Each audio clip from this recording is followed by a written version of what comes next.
elle est en place. C'est la poudre. Tiens, on a découpé une femme en morceaux rue de la bienséance à 2 pas du chat. Tiens, on a découpé une femme... I am a feminist.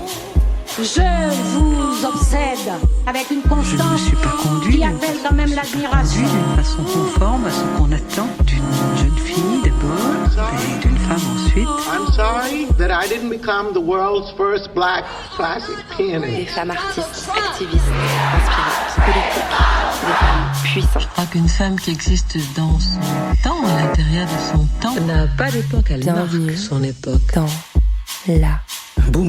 poudre. I am Lauren Bastide, and today my guest is Vandana Shiva. They never say we're colonizing you. We are taking over your land, your lives. We are extracting from you. They say we're saving you. This saving is the narrative of colonization because the earth doesn't need saving. She's alive. She needs partnership. She needs care. Women don't need empowerment. Women are powerful. On the 21st of January 2017, I was in Washington D.C. at the Women's March. This gave birth to the episode Marche, published on the 8th of March 2017. That's where I recorded the "We are not afraid of Donald Trump" that you can hear in the opening credits. I can't believe it's been 3 years already.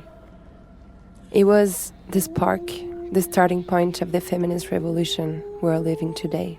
On that day, 500,000 women were on the streets of Washington. And on that day, I met one woman, Ashley McCray.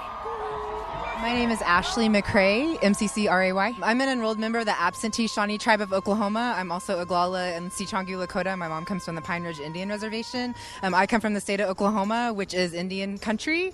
There are 39 federally recognized tribes there, so that means 39 independent sovereign nations. Although the United States government does not recognize our sovereignty and still continues to build fracking developments and pipelines through our sacred burial grounds, they actually dug up my ancestors. Everything is linked, and that's something that's been difficult for white feminism to really come to terms with, is intersectionality.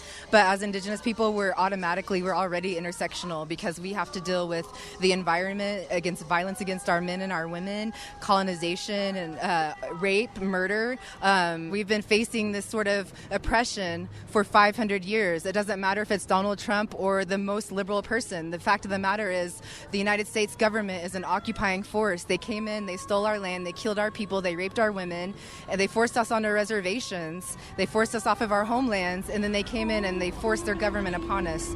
So me, as a Lakota woman, as a Shawnee woman, I don't accept this government.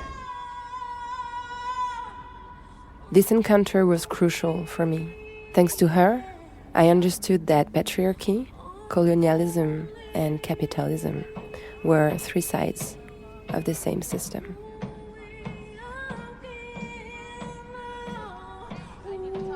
With Vandana Shiva, we talked about staying hopeful, hugging trees, and disobey.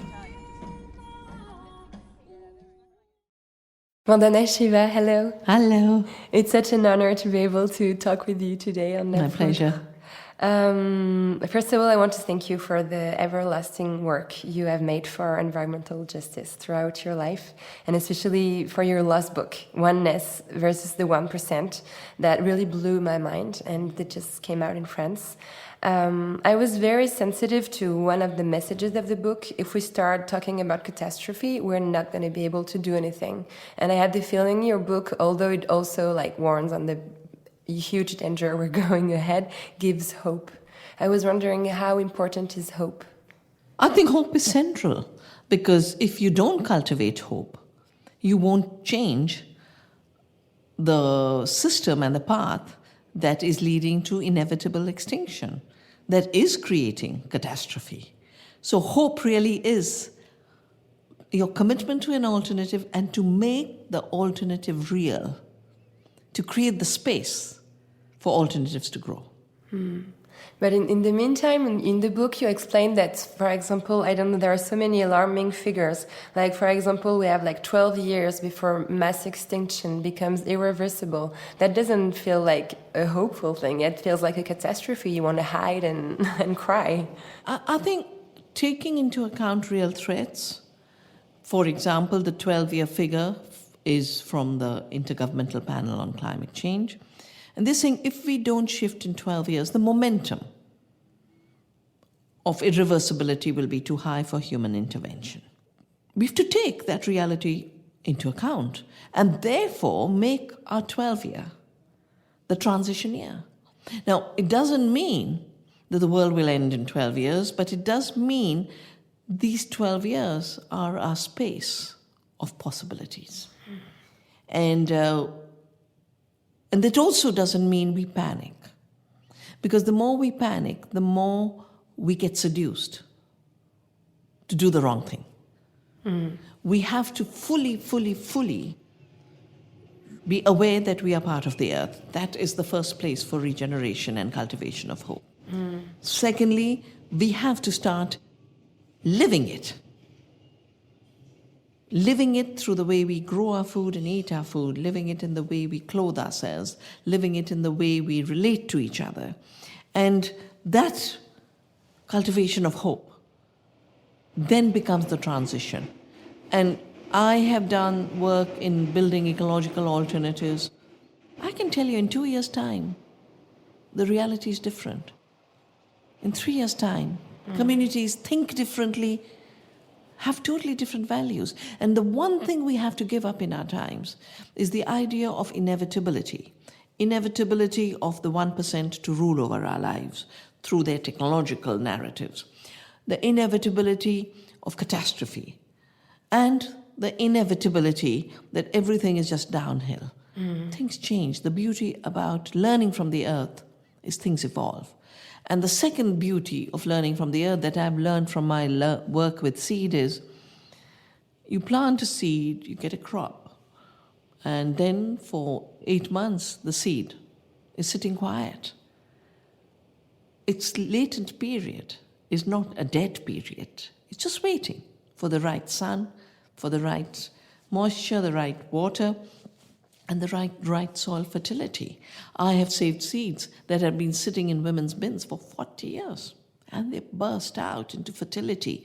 And that, to me, is a reminder that periods of what seemed like human inertness doesn't mean human consciousness cannot become alive again, that human beings in their amazing capacities cannot act for healing the earth. We can bloom again. Yes. Yes. What I'm very sensitive with your work, and it was also in your previous books and in every conference you give, is that you remind us of our oneness with nature and with earth. And it's funny because when you listen to some speeches, like collapsology speeches, you have the feeling human is trying to save himself, like humanity is trying to escape from a decaying earth. When the idea is just saving the whole bunch. We're part of the earth. And you remind this link. Yeah. So, I had an early life as a physicist, but I chose very consciously to not cultivate the mechanical mind. I consciously chose to do a PhD in the foundations of quantum theory to cultivate the mind of non-separation, the mind of potential, and the mind of non-essentialism. Because when there's potential, there's nothing essential. Properties aren't fixed, they're not determinate. And therefore, trajectories are not fixed. Our trajectory is open. And our trajectory is one with the earth because we never are separate. When I wrote Staying Alive, I kept saying, what makes a bunch of people think the forest is a dead mine of timber? What makes men particularly think that the river is just this much kilowatt of energy to be extracted? What makes them develop this extractivist, mechanical way of relating to the earth? And that's when, in my research, I found the book by Francis Bacon talking about the birth of masculine time. There's the separation from nature, which he called objective knowledge, was basically premised on nature being inert, nature being dead, and us not being part of nature. That he called the birth of masculine time. It's the birth of ecological destruction. But this has been caused in a short 300 years of a way of thinking. Across the world, women, indigenous people, ecological thinkers think differently. And now is the time for all of us, with all our diversities, to become part of one massive regeneration project, to say, no, just like extinction is not inevitable and escape to Mars is a stupid idea, collapse is not inevitable, and collapsology, to say we'll save ourselves while the earth dies, no, forget it. Yes. Forget it. It's really interesting. I wanted to remind that you are, to begin with, a very brilliant scientist. You have a PhD in physics. You're an expert in Quantum theory. Quantum theory. Foundations of it's quantum something theory that no one in the earth understands, and still you're criticizing this science as being presented as one truth. And this one truth is not real knowledge. And I think it's really hard for Occidental people to get rid of this idea that science is truth. You managed to bring it in a very subtle way. So science basically means to know. Siere is its root. And, someone who cooks well knows the science of cooking. A farmer who cultivates a field has the science of cultivation. Even the word agriculture, its root is the care for the land. But today, agriculture has become the science of war against the land from the labs of Hitler's Germany. All the tools of genocide that were evolved to gas people, those tools became the foundation of pesticides. Those tools became the foundation of chemical fertilizers from the ammunition factories. So a militarized mind gave rise to a particular kind of science, which is expertise in killing. But there are so many sciences, unique to every culture. But even within Western science, just biology has 500 streams. And reductionist genetics and genetic reductionism is one false stream which has the power to dominate. I've written in my book, Biopiracy, how the people who worked in Hitler's labs were then migrated to the United States, and they continued the eugenics program. At that point, they didn't have the word gene. They call it the atom of determinism. And they had a word called social psychology. We've got to internalize the idea of inferiority of women compared to men, of blacks. At that time, there were no big debates on blackness, but it was a big debate on the black-haired Europeans who were migrating, and they were seen as a big threat. So eugenics was actually financed, and this gave rise to the discipline of reductionist molecular biology. And this has been very well documented by an amazing historian of science in Harvard, Lily Kay, and she calls it the molecular vision of life. And she worked in the Rockefeller archives to show how the militarized mind and the mind at warfare created this narrative that it's all in your genes. When nothing is in the genes, the gene is a dead molecule. Of course. Living systems are complex self-organized systems, and human beings are complex self-organized systems. So the idea that the false narratives of the powerful are science, and the knowledge of the rest is not science, is the most difficult challenge of our times, because it's been so deeply internalized, and it has been internalized like a religion. If colonialism was spread for greed, but justified through civilizing mission of Christianity, which allowed the genocide of 90% of the Native Americans. Today's civilizing mission is really a false narrative about science and technology. Science is to know, technology is tools. Every society has had it. And in everything, how to control pests, I can do it in 500 ways. But the stupidest way to try and do it is to spread poisons because it creates new pests. So a tool gets assessed in terms of A, how does it compare to alternatives, how effective it is in doing the job it was meant to do. And when we stop treating technology as tools to be evaluated, chosen, assessed, democratically spread in society, and you start defining it as a religion, imposed on humanity as the new civilizing mission of our time, you get violence, you get the death of democracy, and you get failing tools. It reminds me also of what you describe in your book, that all this system of patterns that makes like something natural things like seeds are that makes it private, that makes it belong to some company. And you say like it's like making illegal the daily lives of people. Like of course when you plant a seed it's going to grow, and people have known this for 1,000 years, but because of this laboratory it's going to watch the seed and describe this genome, it's going to decide it's his seed and make money out of it. It's the same, it's a colonization of nature. It is very definitely the colonization of nature, and I have called patenting of seed and patenting of life as the second coming of Columbus.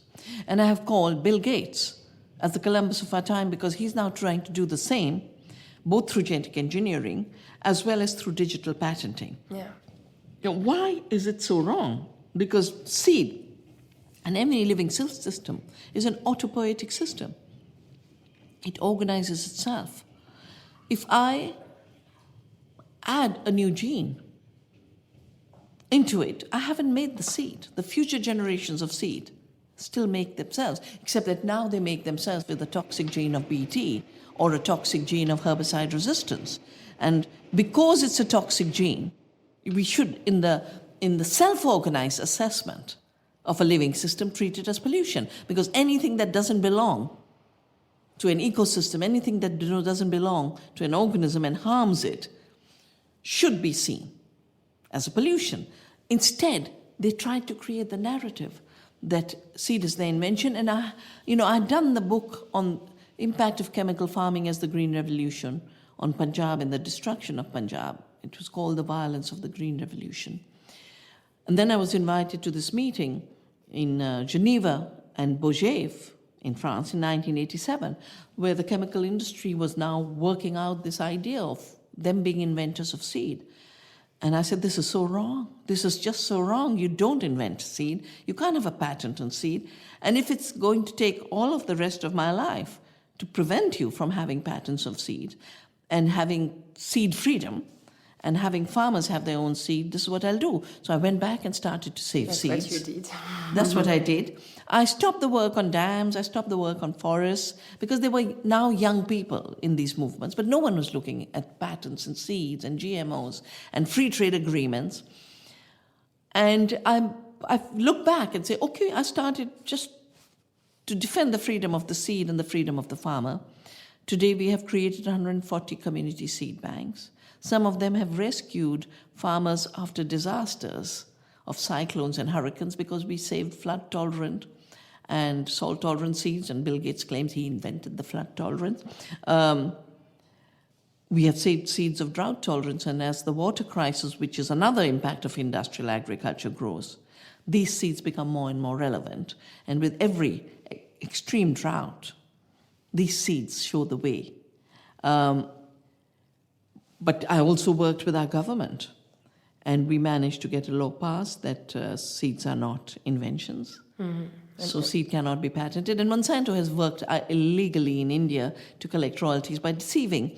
And it's only now this is coming out. And now people say, oh, you used to say this, but we thought they had a patent. I said, they can't have a patent. And I think more important for me, deep within me, I feel so satisfied that here were the new Columbuses trying to define life as their invention. And I think my little dedication to life on earth, to biodiversity, to the seed, its self-organization, its freedom, the dedication to the right of farmers to save seed and exchange seed, and the duty of farmers to save and exchange seed, that it has prevented the naturalization of that patriarchal cosmology. Well, thank you so much for that.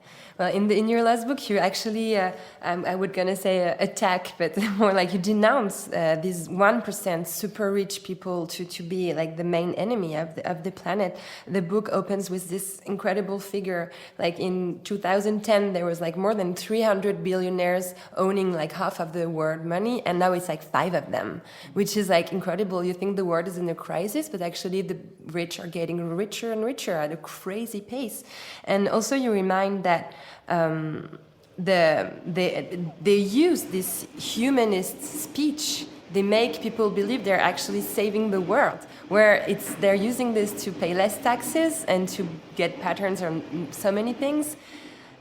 My question is, why are you the only one to say that? Why are you the only one to say that? It's so revolting, and it seems like everybody's believing the whole thing. I don't know. Yeah. Well, actually, let's not forget that even in the first colonization, the civilizing mission was supposed to do us good, even if it meant that to be civilized, we had to be killed. So, in a way, all that's happening today is the money making and the money machine is basically creating narratives to say it's for your health. It's for your good. For your good. Colonizing farmers in Africa is, we're saving you. Civilizing missions are always saving the colonized. They never say we're colonizing you. We are taking over your land, your lives. We are extracting from you. They say we're saving you. This saving is the narrative of colonization, because the earth doesn't need saving. She's alive. She needs partnership. She needs care. Women don't need empowerment. Women are powerful. So when you say, why is it only me saying all this? I think part of it is that I have always responded to a deep challenge, that is a deep ethical challenge and a deep ecological challenge and a deep challenge to humanity. So when I saw destruction of forests, I said, I'm going to dedicate my life. When I saw this owning, patenting seed, I said, I'm going to save seeds. But it then threw me into areas of the new colonization. And the book has been written with Bill Gates as the driver of the latest phase. If Monsanto was the driver 95 to the year 2015, Bill Gates is the big driver of our times. And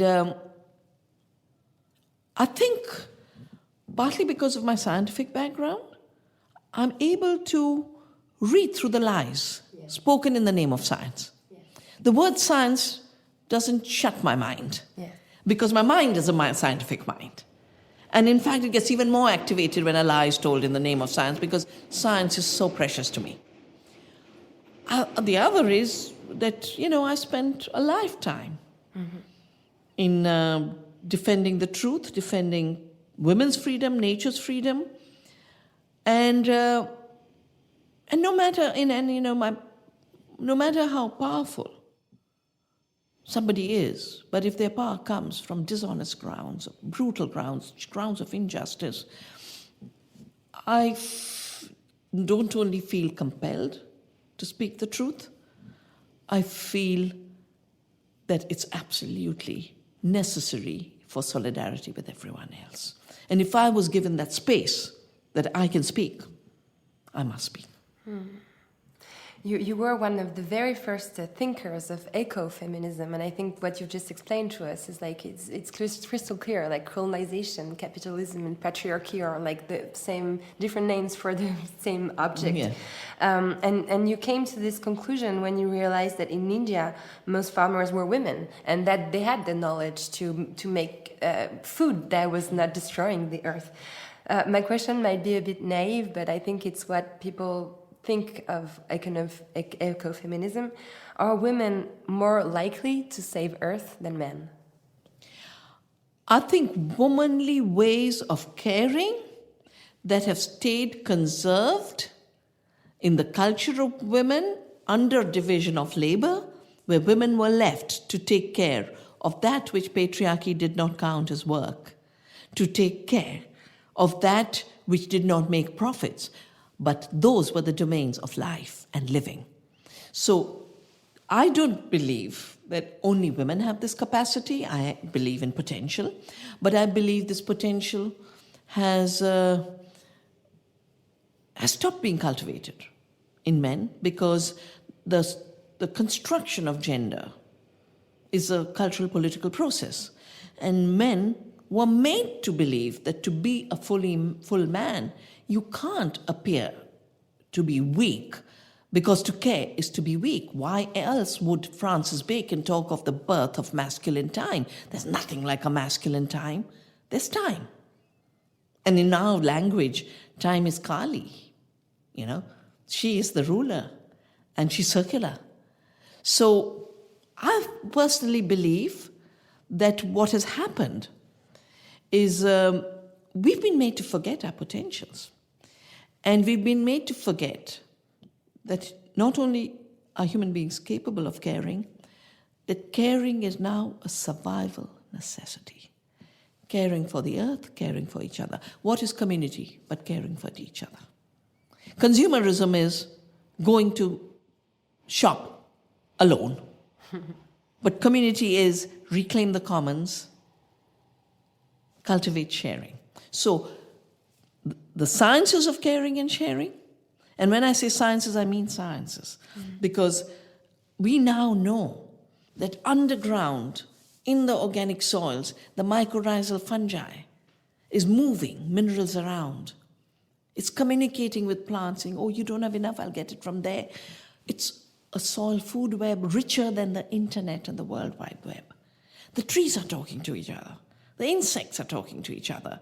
They're talking, when we eat food, our food is talking to the microbes in our gut. We are in a very intelligent universe. And these intelligences were drowned with the idea of the mechanical mind. Women had to keep these intelligences alive, otherwise the world wouldn't be alive. The social world would have been extinguished during the wars. Who was bringing the food on the table? The mothers and the grandmothers. There was no food, and yet with a little bit they would do something. And because they kept this culture, values, knowledge, intelligence alive, they have to be the teachers of the transition in these 12 years that we have. Women will not be the only ones. I believe the young children are rising. A lot of young men come to me to try and understand why. To overcome eco-apartheid, one of the first steps is to overcome patriarchy as well as our separation with nature, and you overcome the same. I would say the same for racism. And as you said, all of these oppressions are a continuum because we are interconnected. None of us get oppressed individually. The 1% oppresses it all. They're threatening nature, which is why ecological emergency. They're threatening women, which is why we have femicide on a very, very large scale. And not only are they actually physically exterminating women, they are so afraid of womanly thought because it is kind thought. Womanly thought says, I can be free. And they're afraid of freedom. And womanly thought says, I can be alive. And they're afraid of life. The war of today that I've tried to document in my book is a war of extermination, the fear of life. And women have kept this alive, and we need to spread it to our children, to our partners. We need to spread it. Learn from other species. Not only are women the leaders, I believe nature is a leader for this transition. It has been proven lately that most of the time when a woman gets killed is the moment where she wants to leave, when she wants to get her freedom back. So what you just said, I really echoed to this in my mind. And also it occurred to me that you talked about the science of care, but like what women have been doing for ages and have been like educated to do for ages, because of course it's not biological, caring for the others is so despised in our society. People who care are less paid. They are considered that their knowledge is not as important as like more immaterial knowledge. And maybe this hierarchy also is going to change, I hope. Well, it will have to change. If humanity has to stay alive, we will have to overcome the idea that women engage in mindless bodily function. They are purely reproductive machines. No research is showing that in those early days of care, how much transition of knowing is taking place to the child, even before the child learns to speak. Yes. And care is, in my view, not only an expression of compassionate intelligence, of intelligence of oneness, the intelligence of that is not mechanical, that's not of separation. But it is also, I believe, not just a knowing, but a knowing that's integral to doing and living. And it's this division that there are some who know, and this is what Descartes created, you know. There's people with objective knowledge that have a spiritual connection, and then there's extension. And that extension is just mass and length. And so there was a constant putting down of the body, including the earth's body, which was declared dead, women's bodies, which were just treated as machines, and intelligence was taken away from both the earth and women. And now, not only are the new sciences waking up to this, but indigenous cultures are having the courage to say, but we knew this. You always knew. You grew up among nature. Your father was a forest keeper and your mom was a farmer. I was wondering, does your childhood have a big impact on the activist you are today? My childhood gave me a reality whose loss made me the activist. Because I decided to become an activist the day I saw a forest that I'd gone to visit, not there anymore. And this was before my trip to Canada to do my PhD. I said, let me carry a bit of my Himalayan home with me. And this forest I'd chosen to trek wasn't there anymore. And the stream had become a very miserable little stream. And then I started to talk to the villagers, and they told me about Chipko, the movement of hugging the tree. That's the day I decided. I was anyway leaving for Canada, but I said every vacation we'll go to volunteer with Chipko. And that was the birth of my activism, and it hasn't stopped. And this group, Chipko, it was mainly women, right? All women, Only 100% women. Amazing, amazing. I learned so much from them. I call them, so I went to the University of Western Ontario for my PhD in the foundations of quantum theory on a thesis called Non-Locality and Hidden Variables in Quantum Theory. And I say I went to the Chipko University for everything I know about biodiversity, ecology, forests, and women's knowledge. And also activism, because Yes. you describe their way of blocking the destruction of the forest with their own body, With their own body. hugging the Exactly. trees. Yeah. And this is also inspiring many actions that happen, because this is like in the 80s, the beginning of the 80s, No, right? early 70s. Or early 70s. But you managed to have the law pass in 81 or something? 81. Yes. 81, the logging, because by then, Took you 10 years. till then the government was still thinking, the British had made the forest their timber mines because they changed Indian culture. We are a culture of the forest. We protected forests. And then the British came and wanted more logs for railway lines or making ships.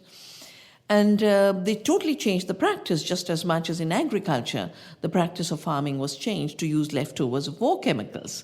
And everything was redefined. And the government really thought it was getting big money out of royalties from forest contracts, till a big flood happened. And then they realized women were so right, because the women were saying, don't be stupid. I remember an action, they carried lanterns. And they were told, but the sun is out, why are you carrying lanterns in daytime? They said, it's not for the sun, it's for you. You think these are timber mines, and they bring you revenues. But their real product is soil, water, and pure air. And that's why we must defend these forests. Well, when a flood hit in 78 and went all the way to Calcutta, the government realized that what they were spending on flood relief was much bigger than the royalties, and the economics shifted to conservation. And I think again and again and again, that's what we are seeing. The first step of resistance is the movement is criminalized. Then the disasters keep growing. And then they realize what was being spoken is the truth. Mm. And what they also learned you, and it's still in your book today, 40 years after, maybe almost now. 45, 47. 7 years after, it's civil disobedience. Yes. And it's still the technique you say we should use today. And it's not that I'm saying we should use today. Look at the Extinction Rebellion. What are they using? They haven't read my book. Or maybe they have. I hope they have. But I think people are getting a new confidence that you have power. And your highest power is to withdraw consent. Gandhi called it a no from the deepest conscience. you can only be strong when you act from your deepest conscience. And when you know your conscience is telling you extinction is not inevitable, and I'm going to come in the way of actions that are leading to extinction, that's the civil disobedience of Extinction Rebellion. All my life, beginning with Chipko, the hugging action was disobedience against a forestry system of mining the timber.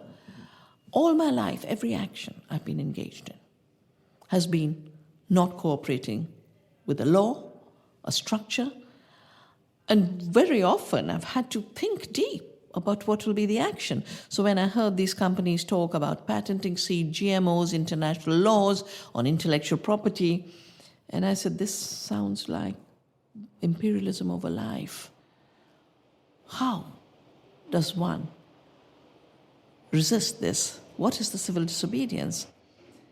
And taking inspiration from Gandhi's spinning wheel and his satyagrahas, I said, we'll save seeds and we will not obey any law that comes in the way. And since then, that's how I worked with our communities. Our communities take a pledge. We've received these seeds from our nature, from our ancestors. We have a duty to hand over this biodiversity in the richness and integrity with which we received it. We refuse to obey law. We refuse to adopt technologies that come in the way of this duty, and therefore, we will not accept patenting. We will not allow GMOs in our region. We will not allow chemicals in our region. And this is how the Living Democracy movement grew, and that's the basis of my having written a book called Earth Democracy, that's the future. Either we will all collectively work as an interconnected Earth family, defend our collective freedom, and make a future, or we will be collectively extinct. Mm-hmm. You mentioned Gandhi a few times, and he also appears in your book. It's actually like you describe all these propositions which is still used today. Well, Gloria Steinem told me, and she also wrote it in the book, that Gandhi learned everything from Indian feminists. Are you aware of this? Is it true? Yeah, he writes very often that he learned a lot, and he used to say a daily prayer, make me more womanly. Basically, he consciously wanted to cultivate his compassionate intelligence. And because it was in the women, he recognized it.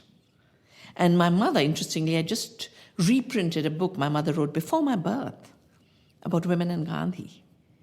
And it was lying somewhere in a remote part of our old house.